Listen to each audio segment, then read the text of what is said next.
Një automjet është shkrumbuar totalisht nga flakët. Mjeti në fjalë po qarkullonte në aksin Kurrë-Qeparo në momenti që ka shpërthyer në flak. Dyshohet se shkak i zjarit ka qenë një defekt teknik në mjet që ka prodhuar më pas një shkëndijë elektrike duke u djegur totalisht.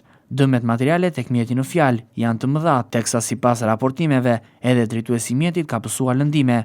Drejtuesi është djegur në pjesën e dorës duke tentuar për të fikur mjetin, por e ka patur të pamundur. Mjeti në fjalë është djegur plotësisht pasi ka patur vonesa të ndërhyrjes së zjarfikses për shkak të largësisë nga vendi i ngjarjes.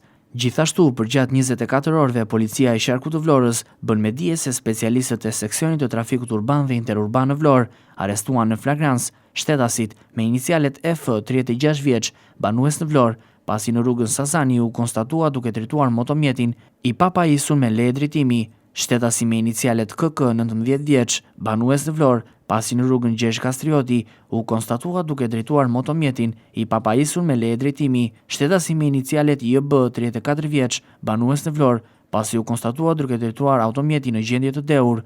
Shtetasin me inicialet OK, 19 vjeç, banues në Vlorë, pasi në rrugën Murat Tërbaçi u konstatua duke drejtuar automjetin në gjendje të dehur. Specialistët për hetimin e krimeve në Komisariatin e Policisë Vlorë referuan materialet në prokurori dhe nisën procedimin penal për shtetasin me inicialet NP, 34 vjeç, banues në Vlorë, pasi më datë 15 shtator 2025, gjatë një konflikti të çastit për motive të dobta, ka goditur me sende të forta në kokë dhe trup shtetasin me inicialet M, 27 vjeç, i cili ndodhet në spital jashtë rrezikut për jetën. Specialistët për hetimin e krimeve në Komisariatin e Policisë Himar referuan materialet në prokurori dhe nisën procedimin penal për shtetasin me inicialet AB, 32 vjeç, banues në Kuç, pasi më datë 15 shtator 2025.